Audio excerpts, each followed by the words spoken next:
தேனி மாவட்டம் சின்னமனூர் அருகே உள்ள கன்னிச்சேர்வைப்பட்டி கிராமத்தில் கோவில் ஆக்கிரமிப்பை அகற்றுவதற்கு எதிர்ப்பு தெரிவித்து பொதுமக்கள் போராட்டத்தில் ஈடுபட்டதால் பரபரப்பு ஏற்பட்டுள்ளது. இதுகுறித்த கூடுதல் தகவல்களுடன் இணைகிறார் செய்தியாளர் சுரேந்திரன். சுரேந்திரன், தற்பொழுது நிலவும் சூழல் என்ன? வணக்கம். தேனி மாவட்டம் சின்னமனூர் அருகே கோவில் ஆக்கிரமிப்பை அகற்றுவதற்கு எதிர்ப்பு தெரிவித்த பொதுமக்கள்.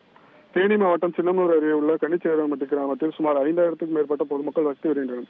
இந்த கிராமத்தின் மையப்பகுதியில் அனைத்து பொதுமக்களும் இறை வழிபாடு நடத்தும் கருப்புசாமி மற்றும் துர்க்கையம்மன் திருக்கோயில்கள் அமைந்துள்ளது. இந்த கோவில் கிராமத்தின் மையப்பகுதியில் அமைந்துள்ளது.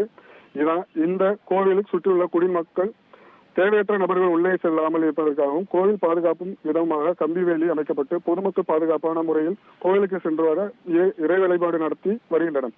இந்நிலையில் இன்று வருவாய்த்துறையினர் மற்றும் காவல்துறையினர் இந்த கோவில் பட்டா நிலத்தில் இருந்தாலும் கோவிலை சுற்றியுள்ள போடப்பட்டுள்ள தடுப்பு வேலி ஆக்கிரமிப்பு உள்ளதாக கூறி ஆக்கிரமிப்புகளை அகற்றும் பணியில் ஈடுபட்டனர். இதனை பார்த்த கிராம பொதுமக்கள் ஒன்று கூடி மது பிரியர்கள் கூடாரமாகவும் பொதுமக்களுக்கு இறை வழிபாடு நடத்துவதற்கு சுகாதாரமற்ற முறையில் கோவில் வளாக பகுதியில் இருந்ததால் கோவில் பகுதியில் வேலை அமைத்து இறை வழிபாடு நடத்துவதாகவும் தற்போது தனிநபர் ஒருவர் குறுக்கிட்டு நீதிமன்றத்தின் மூலம் அரசு நிலம் என கூறி ஆக்கிரமிப்புகளை அகற்றுவதற்கு கூறி எதிர்ப்பு தெரிவித்தனர். 100க்கு மேற்பட்டோர் ஆக்கிரமிப்பு அகற்றுவதற்கு எதிர்ப்பு தெரிவித்தும் கோவில் வளாக பகுதியில் அமர்ந்தும் தர்ணா போராட்டத்தில் ஈடுபட்டதால் ஏராளமான காவல்துறையினர் பாதுகாப்பு பணியில் ஈடுபட்டனர். அதன் பின்னர் காவல்துறையினர் அவர்களுடன் சமாதான பேச்சுவார்த்தை நடத்தி கோவில் வளாகத்தில் உள்ள ஆக்கிரமிப்பு வேலைகளை அகற்றும் பணியில் ஈடுபட்டனர்.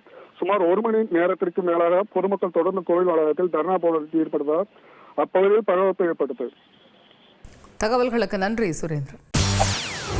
செய்திகளை உடனுக்குடன் தெரிந்து கொள்ள உடனே சப்ஸ்கிரைப் பண்ணுங்க.